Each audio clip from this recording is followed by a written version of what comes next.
ঐতিহাসিক ৰংঘৰৰ বাকৰিৰ পৰা আমাৰ বৰঘৰত সোমাই কোনোবা মিয়াই অসমীয়াক চেলেঞ্জ কৰিব, ইমান সাহস।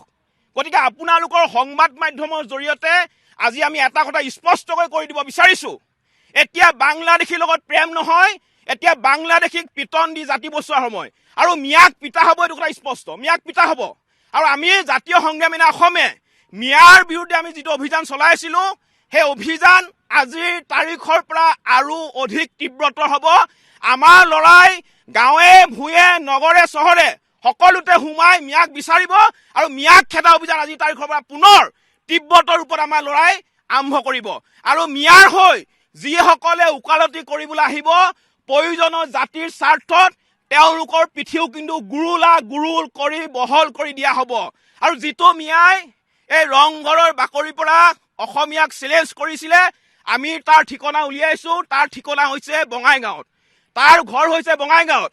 আমি জাতীয় সংগ্ৰামী অসমৰ সকলো সৈনিকক কৈছোঁ, এই ৰফিকুল ইছলামক য'তেই দেখা পাব কাণত ধৰাই আঁঠু কঢ়াই থোৱা হ'ব, তাৰ পিছত পুলিচৰ হাতত গতাই দিয়া হ'ব।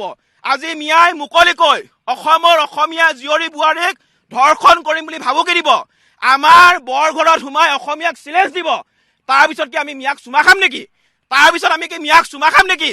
মিয়াক পিতা হ'ব, স্পষ্ট কথা। আমি দেশৰ কাৰণে মাৰিবলৈ আৰু মৰিবলৈ কোনো কাৰণতে ভয় নকৰোঁ। এইখন অসম হৈছে কেৱল মাত্ৰ অসমীয়া, ইয়াত কেৱল মাত্ৰ অসমীয়া মানুহৰ প্ৰভুত্ব আৰু আধিপত্য থাকিব লাগিব। কোনো কাৰণতে ইয়াত মিয়াৰ দপদপনি নচলিব, ইয়াত মিয়াৰ স্থান নাই। মিয়াই গৈ বাংলাদেশত দম্ভালি মাৰক, কিন্তু অসমত নহ'ব। যদি কেনেবাকৈ পুনৰবাৰ কোনোবাই মিয়াৰ হৈ ওকালতি কৰিবলৈ আহিব, মিয়াৰ পিঠি বহল কৰি দিয়া হ'ব। আৰু ৰফিকুল ইছলামক অতি শীঘ্ৰেই অসম আৰক্ষীয়ে গ্ৰেপ্তাৰ কৰিব লাগিব। অসম চৰকাৰে মিয়াৰ বিৰুদ্ধে অভিযান চলাই আছে, তেনে সময়তে আচলতে ঐতিহাসিক যি স্বৰ্ণীল ইতিহাসৰ সম্পদ ৰংঘৰৰ পৰা এই আচলতে যিটো মিয়া ৰফিকুল নামৰ মিয়াটোৱে অসমীয়া জাতিক লৈ আচলতে যি ভেঙুচালি মন্তব্য প্ৰদান কৰিলে বা যেনেদৰে আচলতে তেওঁ মন্তব্য প্ৰকাশ কৰিলে, সেইটো কোনো কাৰণতে গ্ৰহণযোগ্য নহয়।